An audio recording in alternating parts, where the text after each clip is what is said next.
Hello students, जैसा कि आप सभी लोग जान रहे हैं, गवर्नमेंट के आदेश के अनुसार जितने भी स्टूडेंट्स क्लास 8th में थे वो ऑलरेडी क्लास 9th में प्रमोटेड कर दिए गए हैं और गवर्नमेंट के निर्देशानुसार सभी क्लास 1 से लेकर के क्लास 12 तक के सभी स्टूडेंट्स की जो पढ़ाई है वो ऑनलाइन स्टार्ट हो रही है। तो जो स्टूडेंट्स क्लास 8th से क्लास 9th में जा रहे हैं, क्लास 9th में जो स्टूडेंट्स जा रहे हैं जिनका अभी एडमिशन नहीं हो पाया है, लॉकडाउन की वजह से विद्यालय बंद है और मार्केट बंद होने की वजह से कॉपी किताब नहीं खरीद पाए हैं, तो वो सभी स्टूडेंट्स भी अपने स्टडी को कंटिन्यू कर सकते हैं। और सभी क्लास 8th के स्टूडेंट्स जो क्लास 8th में पढ़ रहे थे, फाइनल एग्जाम दे चुके हैं या फाइनल एग्जाम उस विद्यालय में नहीं हो पाया था, वो सभी के सभी 9th में जाएंगे और जब भी विद्यालय खोलेंगे तो उनका 9th में एडमिशन होगा। क्लास 8th में अब पुनः परीक्षा नहीं होनी है। तो सभी ऐसे सभी स्टूडेंट्स से मेरा इतना ही कहना है कि वो लोग अपने स्टडी को कंटिन्यू करें इस चैनल के माध्यम से। इस चैनल को आप सभी लोग सब्सक्राइब करिए और इस पे जो भी मटेरियल अपलोड किया जा रहा है, लॉकडाउन के तहत घर में आप अपने रहते हुए अपने अध्ययन को कंटिन्यू रखिए, अपने स्टडी को कंटिन्यू रखिए। तो इसी क्रम में हम लोग अब आज पहला लेक्चर स्टार्ट करते हैं। साइंस की जो स्ट्रीम है, फिजिक्स, केमिस्ट्री और बायो, ये तीनों स्ट्रीम अब आप लोगों को अलग अलग करके पढ़नी है। अभी तक आपने केवल एक चीज पढ़ी थी साइंस और उसी में सारी चीजें थी, और अभी 9th से ये स्टार्ट होगा कि फिजिक्स अलग होगा, केमिस्ट्री अलग होगी और बायोलॉजी जो होगा वो अलग से चलेगा। हालांकि इन तीनों का पेपर एक ही होता है, ये भी साइंस के अंतर्गत ही आता है, लेकिन पढ़ाई जो होती है वो तीनों स्ट्रीम्स की अलग अलग होती है। तो आज के इस लेक्चर को हम लोग स्टार्ट करते हैं फिजिक्स के पहले चैप्टर से, और फिजिक्स का पहला चैप्टर है मोशन। मोशन या जिसको हम लोग हिंदी में कहते हैं गति। क्लास 6 में, 7th में या 8th में भी आप लोगों ने इस मोशन के बारे में पढ़ा होगा। मोशन के चैप्टर में हम लोगों को हर उन सारी चीजों का अध्ययन करना है, हर चीज जो मोशन से रिलेटेड होती है। कोई भी वस्तु जो है वो गति कैसे करती है, कैसे उसके अंदर मोशन आता है। तो सबसे पहली चीज जो हम लोग डिफाइन करेंगे वो ये कि मोशन है क्या, किसे कहते हैं मोशन। तो कोई भी वस्तु जो समय के साथ अपनी स्थिति में परिवर्तन करती रहती है तो हम कहते हैं कि वो वस्तु गतिशील है। क्योंकि अगर कोई भी वस्तु जो है वो समय के साथ अपनी स्थिति में परिवर्तन नहीं करती है, there is no change in their position, then we can't say that the object is moving or moving object। तो सबसे पहली चीज तो हम लोगों को यही पढ़ना है कि मोशन कहते किसे हैं। दूसरी चीज, मोशन के अंतर्गत दो टर्म जो कि बहुत इंपॉर्टेंट हैं वो इस्तेमाल किए जाते हैं। सबसे पहली चीज होती है डिस्टेंस, जिसको हम लोग कहते हैं दूरी। एक्चुअल में डिस्टेंस क्या होती है, डिस्टेंस किसे कहते हैं, तो डिस्टेंस के बारे में हम लोगों को स्टडी करना है कि the length of the path is known as distance. किसी भी रास्ते की जो लंबाई होती है उसी को हम दूरी कहते हैं। दूसरी चीज इसी में आती है डिस्प्लेसमेंट। हम लोग यहाँ पे डिस्प्लेसमेंट के बारे में भी बात करेंगे। डिस्प्लेसमेंट जिसको हम लोग हिंदी में कहते हैं विस्थापन। विस्थापन क्या चीज होता है, इस चीज के बारे में हम लोग डिस्कस करेंगे यहाँ पे। डिस्प्लेसमेंट एक्चुअल में क्या होता है, the shortest distance from initial point to final point of a moving body is known as displacement. किसी भी मूविंग बॉडी की इनिशियल पोजीशन यानी प्रारंभिक अवस्था और फाइनल पोजीशन यानी अंतिम अवस्था, जहां पे वो जाके बस रुकी हुई है, इन दोनों के बीच की जो शॉर्टेस्ट, जो सबसे निकटतम दूरी होती है उसी को हम डिस्प्लेसमेंट कहते हैं। हम लोग इन चीजों की यूनिट्स भी कैलकुलेट करेंगे कि कैसे यूनिट्स कैलकुलेट किया जाता है, क्योंकि फिजिक्स में सबसे महत्वपूर्ण चीज होती है उसकी यूनिट लिखना। और जब भी कोई भी क्वेश्चन हम लोग सॉल्व करते हैं तो उसकी यूनिट हम लोग जरूर लिखते हैं। अगली चीज हम लोगों को पढ़ना है कि यूनिफॉर्म और नॉन यूनिफॉर्म मोशन क्या होता है। मोशन को हम लोग दो कैटेगरी में कैटेगराइज करते हैं, एक यूनिफॉर्म मोशन और दूसरी जो नॉन यूनिफॉर्म मोशन होता है। तो यूनिफॉर्म मोशन क्या होता है, यूनिफॉर्म मोशन किसे कहते हैं, इसके बारे में हम लोग जानेंगे इस चैप्टर में। और नॉन यूनिफॉर्म मोशन क्या होता है इसके बारे में भी हम लोग जानेंगे। फिर अगली चीज जो आती है स्पीड। स्पीड क्या है, किसी भी मूविंग बॉडी की स्पीड को हम कैसे डिटरमिन कर सकते हैं, क्या चीज होती है स्पीड, इसकी एसआई यूनिट क्या होती है। और फिर हम लोग देखेंगे वेलोसिटी किसे कहते हैं, वेग क्या होता है, कैसे वेग को हम लोग कैलकुलेट करते हैं और इसकी एसआई यूनिट क्या होती है। फिर हम लोग एक और चीज देखेंगे जो कि बहुत महत्वपूर्ण है कि स्पीड और वेलोसिटी में क्या डिफरेंस है, दोनों के बीच में क्या डिफरेंस है, इस चीज के बारे में भी हम लोग जानेंगे। फिर आती है चीज एक्सेलरेशन। एक्सेलरेशन क्या चीज है, हम लोग एक्सेलरेशन के बारे में स्टडी करेंगे और एक्सेलरेशन को कैलकुलेट कैसे करते हैं इन चीजों के बारे में जानेंगे। साथ ही साथ हम लोग ये भी जानेंगे कि एक्सेलरेशन की यूनिट क्या होती है, एक्सेलरेशन क्या चीज होता है। दो तरह से एक्सेलरेशन को हम लोग क्लासिफाइड करते हैं, एक होता है पॉजिटिव एक्सेलरेशन, पॉजिटिव एक्सेलरेशन, और दूसरी चीज जो हम लोग लिखते हैं वो है नेगेटिव एक्सेलरेशन। पॉजिटिव और नेगेटिव एक्सेलरेशन के बारे में जानेंगे। इसे नेगेटिव एक्सेलरेशन को एक नया टर्म दिया जाता है जिसको हम लोग कहते हैं रिटार्डेशन। तो ये रिटार्डेशन क्या चीज है इसके बारे में भी हम लोग बात करेंगे। फिर हम लोग देखेंगे कि जो यूनिफॉर्म एक्सेलरेटेड मोशन होते हैं, इन यूनिफॉर्म एक्सेलरेटेड मोशंस से रिलेटेड कितने इक्वेशंस होते हैं, कैसे हम उन इक्वेशंस को प्राप्त करते हैं, वो इक्वेशंस कैसे बनाए जाते हैं। तो तीन इक्वेशंस होते हैं जिसको हम लोग कहते हैं इक्वेशंस ऑफ मोशन, शॉर्ट में ही हम लोग कह लेते हैं।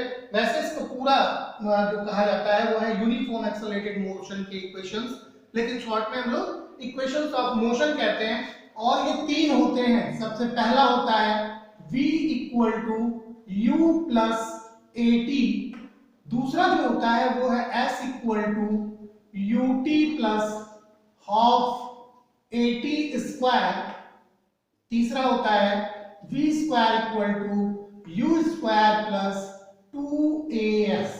तो ये तीन इक्वेशंस हैं जो यूनिफॉर्म एक्सेलरेटेड मोशन के होते हैं। ये तीनों इक्वेशंस हमें कैसे मिलते हैं इन चीजों के बारे में हम लोग डिस्कस करेंगे। और फिर हम लोग देखेंगे कि इन इक्वेशंस का यूज करके हम कैसे न्यूमेरिकल क्वेश्चन सॉल्व करते हैं। देखिए स्टूडेंट्स, अभी तक आप लोगों ने केवल और केवल कॉन्सेप्ट्स पढ़े हैं क्लास ईयर्थ तक, क्लास 6 में भी, 7th में भी और ईयर्थ में भी केवल और केवल कॉन्सेप्ट की बात हुई है। अभी आपको हर कॉन्सेप्ट के साथ कुछ न्यूमेरिकल प्रॉब्लम्स मिलेंगे, कुछ ऐसे क्वेश्चंस मिलेंगे जो मैथमेटिकल होंगे और फॉर्मूलों के बेस्ड ऑन वो सॉल्व किए जाएंगे। तो सबसे इंपॉर्टेंट चीज ये होगी फिजिक्स में कि हम इन न्यूमेरिकल्स को कैसे सॉल्व करें, और इसके लिए हमें सबसे पहले उन सारे कॉन्सेप्ट को क्लियर करना होगा जो हम पढ़ रहे हैं, और इसके साथ साथ उनसे रिलेटेड जो न्यूमेरिकल्स हैं उन न्यूमेरिकल्स के बारे में भी हमें ज्यादा से ज्यादा न्यूमेरिकल्स को सॉल्व करना होगा, फॉर्मूलों को याद रखना होगा। और सभी न्यूमेरिकल्स को सॉल्व करने के बाद जो आप रिजल्ट निकालते हो, जो आंसर आता है, उस आंसर का यूनिट लिखना बहुत ही इंपॉर्टेंट होता है।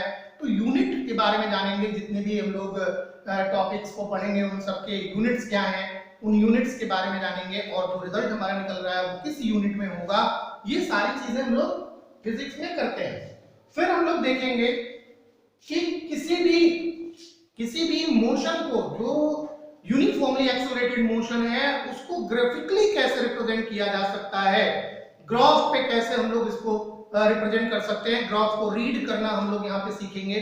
अभी तक आप लोगों ने केवल ग्राफ देखा होगा, कभी ग्राफ बनाया नहीं होगा और ग्राफ को रीड नहीं किया होगा, ग्राफ को रीड करके एक्चुअल रिजल्ट नहीं निकाला होगा। तो अब इस चैप्टर में और क्लास 9th में आप फिजिक्स में मोशन के चैप्टर में आप लोग ग्राफ को रीड करना सीखेंगे, ग्राफ बनाना सीखेंगे, और ग्राफ के आधार पर न्यूमेरिकल क्वेश्चन सॉल्व करना सीखेंगे। फिर हम लोग ये देखेंगे कि जो तीन इक्वेशंस मोशन के हैं जिनको हम लोगों ने कैलकुलेट किया कि ये तीनों इक्वेशंस आए v equal to u plus at, s equal to ut plus half at square, या v square equal to u square plus 2as, ये सारी तीनों इक्वेशंस हम ग्राफिकली कैसे ड्राइव कर सकते हैं, ग्राफ के आधार पर हम इन तीनों को कैसे कैलकुलेट कर सकते हैं। तो हम लोग डिराइव करेंगे derivation of equations of motion by graphical method.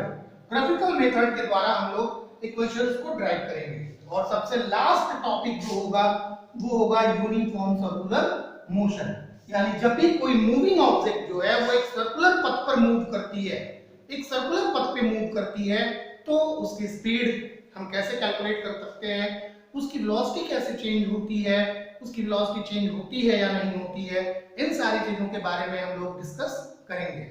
तो स्टूडेंट्स, ये था आपका पूरा का पूरा इस चैप्टर का जो सारे टॉपिक्स हम लोगों को पढ़ने हैं, जो पॉइंट्स हम लोगों को एक्सप्लेन करना है।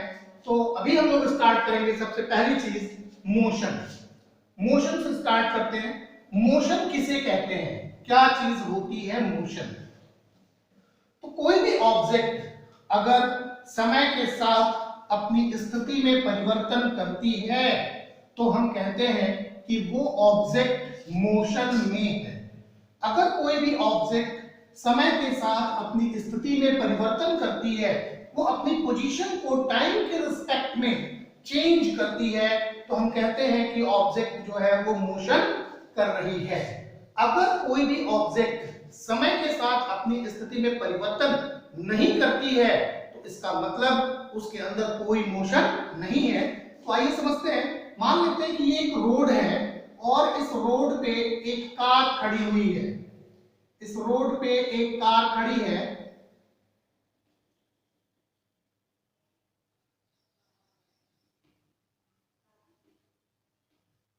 ये कार इस रोड पे खड़ी है।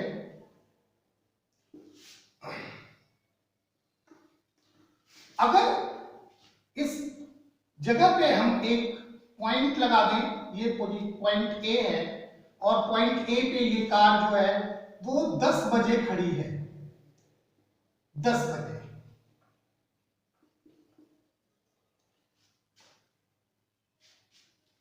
इसके बाद अगर समय थोड़ा सा और बढ़ता है, मान लेते हैं कि टाइम जो है अभी 10:30 हो रहा है और ये कार जो है वो पोजीशन ए से पहुंच गई है कहां पे, पोजीशन बी पे। तो जैसे समय बदला वैसे ही इस कार की पोजीशन चेंज हुई। कार 10 बजे जो थी वो पोजीशन ए पे थी, लेकिन जैसे ही 10:30 हुआ तो ये पहुंच गई पोजीशन बी पे। इसका मतलब ये हुआ कि ये कार जो है वो मोशन कर रही है, कार में गति है, क्योंकि आधे घंटे में इसने अपनी पोजीशन ए से हटा करके पोजीशन बी पे पहुंचा ली। तो अगर कोई भी वस्तु समय के साथ अपनी पोजीशन चेंज करती है तो हम कहते हैं कि ये वस्तु मोशन कर रही है, गति कर रही है। लेकिन अगर मान लीजिए कि 10:30 पर भी कार यहीं पे खड़ी है, बी के पोजीशन पर नहीं पहुंची है, तो इसका मतलब कि ये कार जो है वो रेस्ट में है, ये स्थिर है, इसके अंदर कोई गति नहीं है। तो सिंपल सी बात ये हो गई कि समय के साथ अगर किसी भी वस्तु के अंदर अपनी स्थिति को परिवर्तित करती है, अपनी स्थिति को परिवर्तित करने की क्षमता है, तो वो वस्तु मोशन में है।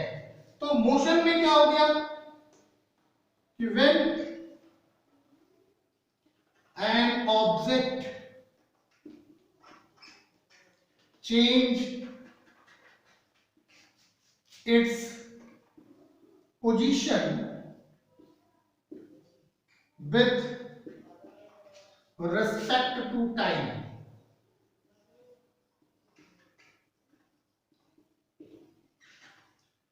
when an object change its position with respect to time, we can say that object is in motion। हम कह सकते हैं कि ये वस्तु जो है वो मोशन में है, ये वस्तु जो है वो गतिशील है। तो अगर कोई भी वस्तु हुई, चाहे जो वस्तु हो, वो अगर समय के साथ अपनी स्थिति में परिवर्तन करती है तो हम कह सकते हैं कि वो वस्तु जो है वो गति कर रही है, वो गतिशील है। मान लेते हैं अगर कोई भी वस्तु जो है वो थोड़ा फास्ट चलती है तो इसकी मूवमेंट जो होगी वो हमें आसानी से ऑब्जर्व हो जाएगी। लेकिन अगर कोई भी वस्तु जो है वो थोड़ा स्लो चलती है, बहुत धीरे चल रही है, तो ऐसी कंडीशन में उसकी मूवमेंट हमें ऑब्जर्व नहीं होती है। लेकिन चाहे कोई भी वस्तु धीरे चले या तेज चले, वो वस्तु अगर अपनी स्थिति में परिवर्तन कर रही है तो वो मोशन में है। फिर दूसरी चीज जो आती है वो है डिस्टेंस। डिस्टेंस किसे कहते हैं? दूरी क्या चीज होती है? तो किसी भी मूविंग ऑब्जेक्ट के द्वारा जो रास्ते की लंबाई तय की जाती है उसी को हम दूरी कहते हैं या उसी को हम डिस्टेंस कहते हैं। डिस्टेंस क्या चीज होती है? द पथ ट्रेवल्ड बाय या the length of the path travelled by a moving object is known as distance. तो डिस्टेंस की यही डेफिनेशन होती है कि the length of the path travelled bye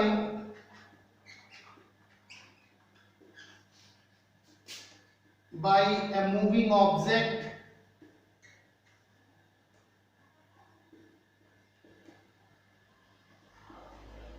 is called distance। इसी को हम डिस्टेंस कहते हैं। डिस्टेंस क्या है कि किसी भी मूविंग बॉडी के द्वारा जो रास्ते की लंबाई तय की जाती है उसको ही हम क्या कहेंगे? डिस्टेंस। तो डिस्टेंस की यूनिट क्या होती है? Unit of distance. डिस्टेंस की यूनिट क्या होती है? जनरली हम लोग डिस्टेंस को हम लोग नापते हैं किसमें? मीटर में। लेकिन ये केवल छोटी दूरियों को नापने के लिए यूनिट है मीटर। लेकिन अगर हमें लॉन्ग डिस्टेंस नापनी है तो लॉन्ग डिस्टेंस के लिए हम लोग यूज करते हैं किलोमीटर।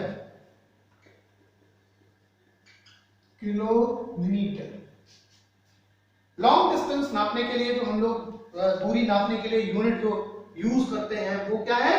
किलोमीटर। तो जैसे अगर हम लोग बात करें कि महाराजगंज से गोरखपुर की दूरी 55 किलोमीटर है। इसका मतलब ये हुआ कि महाराजगंज से गोरखपुर जो है इसके बीच का जो रास्ता है वो 55 किलोमीटर लंबा है। यानी किसी भी मूविंग बॉडी को, चाहे वो कार हो, ट्रक हो, बस हो, साइकिल हो, बाइक हो, कोई भी मूविंग बॉडी जो होगी वो 55 किलोमीटर की जो डिस्टेंस है, जो लेंथ है उस पथ की, उस रास्ते की जो लंबाई है उतने को ट्रेवल करेगी और उसी को हम कहते हैं डिस्टेंस या उसी को हम कहते हैं दूरी। तो छोटी छोटी डिस्टेंस को हम लोग मीटर में नापते हैं, लेकिन बड़ी डिस्टेंस जो होती है वो किलोमीटर में नापी जाती है। इससे भी बड़ी डिस्टेंस है अगर हमें किसी स्टार और अर्थ इसके बीच की डिस्टेंस को नापनी है। अगर स्टार और अर्थ के बीच की डिस्टेंस को नापनी है तो इसको हम लोग लाइट ईयर के द्वारा नापते हैं। लाइट ईयर के द्वारा। लाइट ईयर भी जो है वो लेंथ या डिस्टेंस नापने की यूनिट है और इसके द्वारा जितने भी एस्ट्रोनॉटिकल जो बॉडीज हैं जो उनके बीच की दूरी पृथ्वी से नापी जाती है कि इतने लाइट ईयर्स हैं। और लाइट ईयर्स का मतलब होता है कि प्रकाश द्वारा एक वर्ष में चली गई दूरी जो होती है, जितनी डिस्टेंस लाइट जो है वो एक साल में ट्रेवल करती है, जितने भी डिस्टेंस ट्रेवल करती है उसी को हम 1 लाइट ईयर कहते हैं। और हम लोग जानते हैं कि स्पीड ऑफ लाइट जो है वो कितनी है? स्पीड ऑफ लाइट, तो स्पीड ऑफ लाइट जो है वो है 3 × 10⁸ मीटर पर सेकेंड। एक सेकेंड में 3 × 10⁸ मीटर की डिस्टेंस जो है वो लाइट ट्रेवल करता है। तो अब आप इसको निकाल सकते हो कि 60 सेकंड में कितना करेगा, 1 मिनट में आ जाएगा, फिर 60 मिनट में कितना करेगा, 1 घंटे में आ जाएगा, फिर एक दिन में यानी 24 आवर में कितना करेगा निकाल लेंगे, और फिर लास्ट में 365 से मल्टीप्लाई कर लेंगे और पता चल जाएगा कि इतना मीटर जो है वो 365 डेज में चल रहा है। 1000 से डिवाइड करेंगे अगर, तो हमें पता चल जाएगा कि कितना किलोमीटर एक वर्ष में प्रकाश चलता है, और वही 1 लाइट ईयर कहलाता है। तो डिस्टेंस क्या है? Length of the path travelled by the moving body और moving object is called distance. किसी भी मूविंग ऑब्जेक्ट के द्वारा तय किए गए रास्ते की लंबाई को ही हम लोग क्या कहते हैं? डिस्टेंस कहते हैं। दूसरी चीज जो है वो है डिस्प्लेसमेंट। डिस्प्लेसमेंट किसे कहते हैं? डिस्प्लेसमेंट क्या होता है? तो जो शॉर्टेस्ट डिस्टेंस होगा, shortest distance between initial and final position of a moving body is called displacement. तो डिस्प्लेसमेंट को जाने हम लोग। डिस्प्लेसमेंट को जानने से पहले थोड़ी सी एक चीज जानेंगे। डिस्प्लेसमेंट को जानने से पहले एक चीज हम लोगों को जानना बहुत जरूरी है कि पेपर पर हम लोग डायरेक्शन कैसे बनाते हैं। पेपर पे हम लोग डायरेक्शन कैसे बनाते हैं? जो डायरेक्शन है, जैसे हम लोग जानते हैं कि ईस्ट, वेस्ट, नॉर्थ और साउथ, ये 4 डायरेक्शन है। तो पेपर पर हम डायरेक्शन को कैसे रिप्रेजेंट करें? तो इसके लिए हम लोग क्रॉस बना लेते हैं, इस तरह से प्लस का साइन। सबसे ऊपर जो होता है वो नॉर्थ होता है, नीचे उसके साउथ होगा, और राइट हैंड साइड में हमेशा क्या होगा? ईस्ट होगा, और लेफ्ट हैंड साइड में वेस्ट होगा।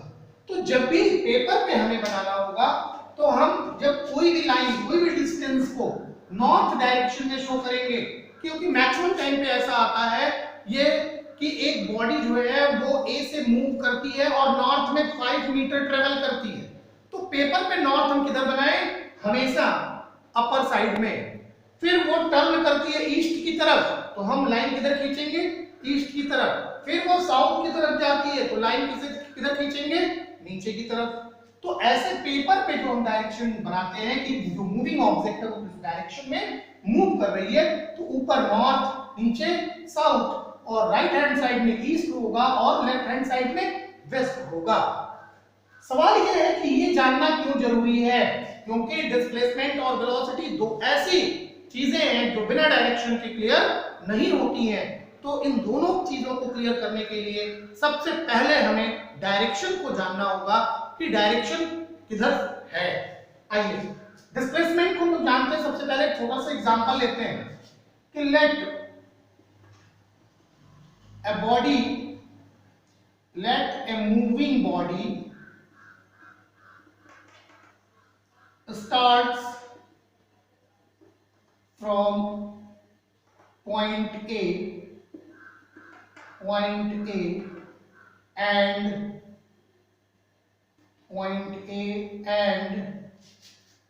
travel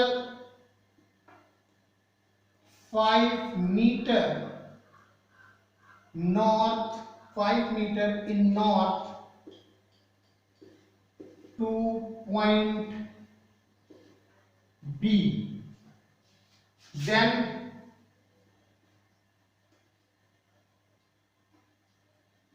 from B it travel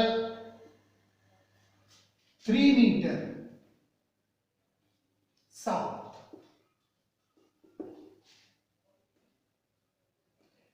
तो इसको हम लोग कैसे, इसका ग्राफ हम बनाएं, कैसे इसको हम लोग शो करें? क्योंकि हमें क्या करना है, 3 मीटर साउथ जाती है और पॉइंट जो होगा टू पॉइंट सी पे पहुंच जाती है। स्टार्ट कहां से करती है? ए से, और लास्ट कहां करती है? सी पे लास्ट करती है। तो सबसे पहले हमें इसको लिनियरली एक डायग्राम बना करके देखना है कि जो मूविंग बॉडी है वो कहां से स्टार्ट करती है और एक्चुअल में कहां पहुंच जाती है। ये चीज हम लोगों को देखनी है। तो आइए सबसे पहले हम लोग एक यूनिट लेते हैं, एक स्केल बनाते हैं। क्या स्केल बनाएंगे कि लेट 1 मीटर रिप्रेजेंट्स 1 सेंटीमीटर, या आप इस तरह से भी लिख सकते हो कि 1 सेंटीमीटर रिप्रेजेंट्स 1 मीटर। अगर हम 1 सेंटीमीटर की लाइन खींचते हैं तो ये 1 सेंटीमीटर हमें बताएगा कितना, 1 मीटर। क्योंकि अगर हमें 5 मीटर बनाना है, 5 मीटर की डिस्टेंस खींचनी है, तो ये कॉपी पर खींच पाना मुश्किल है, इसलिए हम इसको थोड़ा छोटा कर लेते हैं पेपर पर बनाने के लिए। तो 1 सेंटीमीटर को मान लेते हैं कितना, 1 मीटर। ये मान लेते हैं कि ये पॉइंट ए है, ये है पॉइंट ए, जहां से कोई भी मूविंग बॉडी चलना शुरू करती है और जाती है किधर, 5 मीटर इन नॉर्थ। 5 मीटर जो है वो नॉर्थ में जाती है, तो ए से लेके नॉर्थ इधर होगा और यहाँ 5 सेंटीमीटर की एक लाइन खींच लेते हैं इस तरह से। ये है पॉइंट बी। मूविंग ऑब्जेक्ट यहां से चल करके यहां पहुंच गई पॉइंट बी पे। ये डिस्टेंस कितना इसने ट्रेवल किया, 5 मीटर ट्रेवल किया।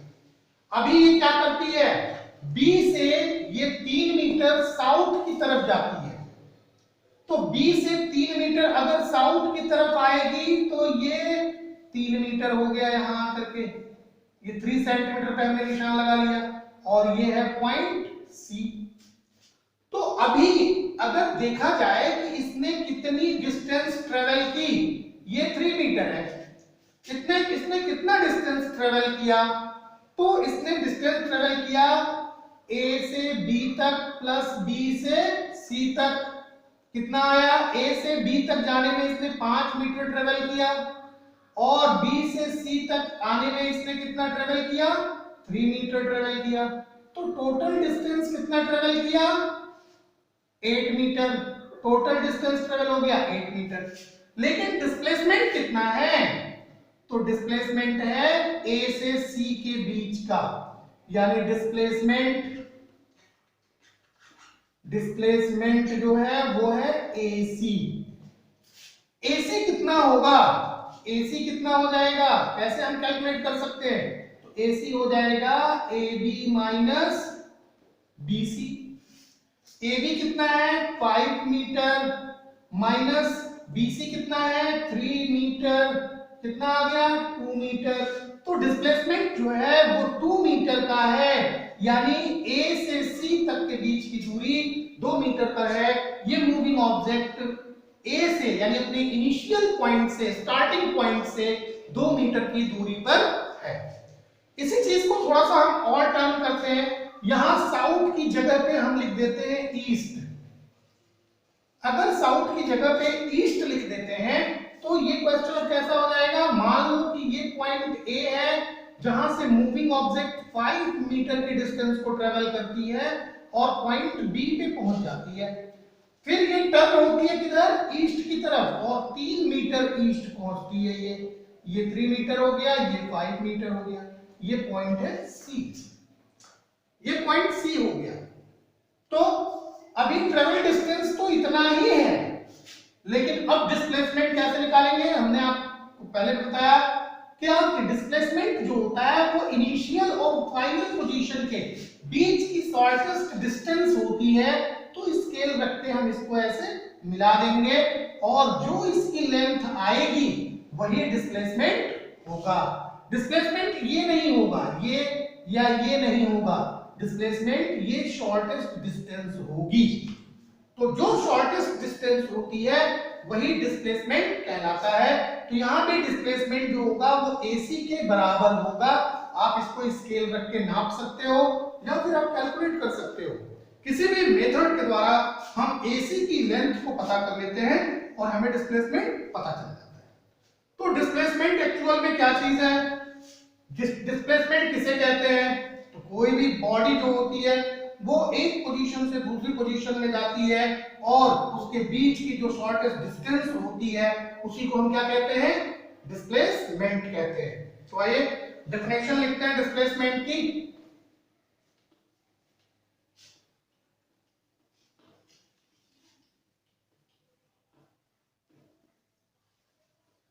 क्या चीज है displacement, the shortest distance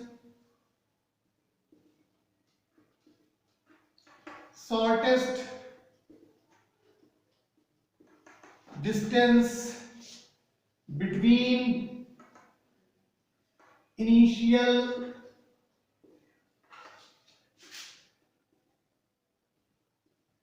position and final position of a moving body is called displacement.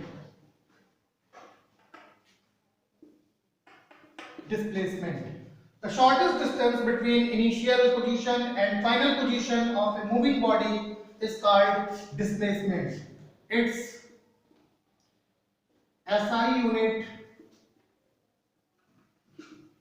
is also metre. इसकी भी जो SI यूनिट होती है वो मीटर होती है. हम लोग दो पोजीशंस यानी इनिशियल जहां से स्टार्ट करती है मूविंग बॉडी और फाइनल पोजीशन जहां पे जाके वो रुक जाती है, इन दोनों के बीच की जो शॉर्टेस्ट डिस्टेंस होती है उसको भी हम लोग डिस्प्लेसमेंट उसी को कहते हैं और उसको भी हम लोग मीटर में नापते हैं. बहुत छोटा है अगर तो हम सेंटीमीटर का भी यूज कर सकते हैं. दूसरी एक नई चीज यहां पे आ रही है. क्या चीज? कि फिजिकल क्वांटिटीज जो होती हैं, जो भौतिक राशियां होती हैं, उनको हम लोग दो प्रकार में डिवाइड करते हैं. Physical quantities are divided into two parts. दो पार्ट्स में हम डिवाइड करते हैं. कौन कौन सी? एक जो होती है वो वेक्टर क्वांटिटी होती है, वेक्टर क्वांटिटी, और दूसरी जो होती है वो स्केलर क्वांटिटी होती है. तो वेक्टर क्वांटिटी क्या होती है? ऐसे सभी physical quantities which needs magnitude as well as direction to express themselves is known as vector quantity. ऐसे सभी भौतिक राशियां जिनको व्यक्त करने के लिए हमें उनके परिमाण, उनकी जो माप है वो और दिशा दोनों की आवश्यकता होती है, उनको हम लोग वेक्टर क्वांटिटीज कहते हैं या हिंदी में कहते हैं सदिश राशियां. सदिश राशियां ऐसी सभी फिजिकल क्वांटिटीज, ऐसी भौतिक राशियां जिनको एक्सप्रेस करने के लिए हमें डायरेक्शन और मैग्नीट्यूड दोनों की आवश्यकता पड़ती है, इनको हम लोग वेक्टर क्वांटिटी कहते हैं. और स्केलर क्वांटिटी क्या होती है? वो सभी फिजिकल क्वांटिटीज जिनको एक्सप्रेस करने के लिए only magnitude is required, direction की कोई आवश्यकता नहीं होती है, तो उनको हम लोग स्केलर क्वांटिटीज कहते हैं या इसको हिंदी में कहते हैं अदिश राशियां. अदिश राशियां. तो एक तो हो गया वो जिनको एक्सप्रेस करने के लिए हमें डायरेक्शन और मैग्नीट्यूड दोनों की आवश्यकता है. दूसरा हो गया वो जिनको हमें एक्सप्रेस करने के लिए केवल और केवल मैग्नीट्यूड की आवश्यकता है, there is no need of direction, तो इनको हम क्या कहेंगे? अदिश राशियां. तो वेक्टर क्वांटिटीज क्या है? Physical quantities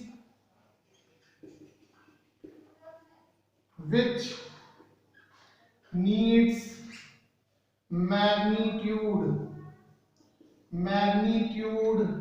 as well as direction. जिसको मैग्नीट्यूड और डायरेक्शन दोनों की आवश्यकता होती है. जैसे पहला तो आप यही देख लीजिए, फॉर एग्जांपल अभी तो डिस्प्लेसमेंट की जरूरत है. डिस्प्लेसमेंट ये एक वेक्टर क्वांटिटी है. Velocity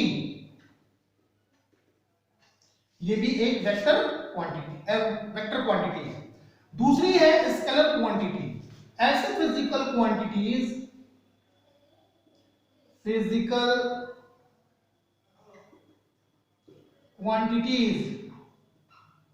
which need only magnitude,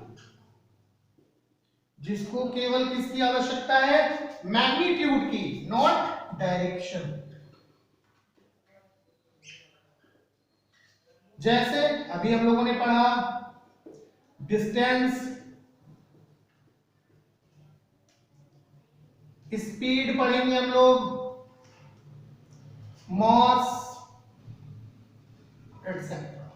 ये सारी ऐसी फिजिकल क्वांटिटीज हैं जिनकी केवल मैग्नीट्यूड की आवश्यकता होती है, डायरेक्शन की नहीं। जैसे डिस्टेंस हमें लिखना है कि महाराजगंज से गोरखपुर 55 किलोमीटर है, बट हम इसको ये नहीं बता रहे हैं कि किस डायरेक्शन में है, हम केवल दूरी बता रहे हैं दोनों के बीच की, इसलिए ये जो है वो स्केलर क्वांटिटी है। लेकिन डिस्प्लेसमेंट में हमें ये बताना होता है कि जो मूविंग बॉडी है वो अपने इनिशियल पोजीशन से कितनी दूरी पर फाइनल पोजीशन पर है और किस डायरेक्शन में है। वेलोसिटी जो हम लोग देखते हैं, यहाँ पे स्पीड और वेलोसिटी दोनों लगभग सेम टर्म होता है, केवल जो डिफरेंस है दोनों में वो डायरेक्शन का है। वेलोसिटी और स्पीड को हम क्या लिखते हैं कि कोई भी मूविंग बॉडी जो है वो किस रफ्तार से चल रही है। तो मान लेते हैं कि 40 किलोमीटर पर आवर के स्पीड से चल रही है, एक moving body 40 kilometre per hour से चल रही है, लेकिन इससे ये चीज नहीं जरूरी है कि किस डायरेक्शन में चल रही है, तो इसकी कोई आवश्यकता नहीं है। लेकिन वेलोसिटी जब हम लोग एक्सप्रेस करेंगे तो बताएंगे क्या कि 40 किलोमीटर पर आवर और किधर, इन नॉर्थ या इन ईस्ट, इन वेस्ट, इन साउथ, चाहे जिस डायरेक्शन में वो 40 किलोमीटर पर आवर की स्पीड से जा रही होगी उसी को हम वेलोसिटी कहते हैं। तो बस इतना सा ही अंतर होता है स्पीड और वेलोसिटी में। तो इतनी चीजें जो है आप लोग पढ़ लीजिए, इतनी चीजों को आप लोग स्टडी करिए। इसके बाद हम लोग स्पीड के बारे में पढ़ेंगे, स्पीड क्या होती है, स्पीड को हम लोग कैसे कैलकुलेट करते हैं, और फिर हम लोग आगे के और जो टॉपिक्स हैं उनको अगले लेक्चर में करेंगे। तब तक के लिए आप लोग अपने घर पे रहिए, सेफ रहिए और इस चैनल के माध्यम से अपनी पढ़ाई करते रहिए। तेरी कूलनेस का स्वैग कहीं लो ना हो जाए, तेरी लाइफ की स्पीड कहीं स्लो ना हो जाए, तेरी कूलनेस का स्वैग कहीं लो ना हो जाए, तेरी लाइफ की स्पीड कहीं स्लो ना हो जाए। जरा ध्यान से सुनो ना, फिर बाद में ना रोना, थोड़ी केयर तो करो ना, हाथ अच्छे से धोना, लेट्स रोको कोरोना।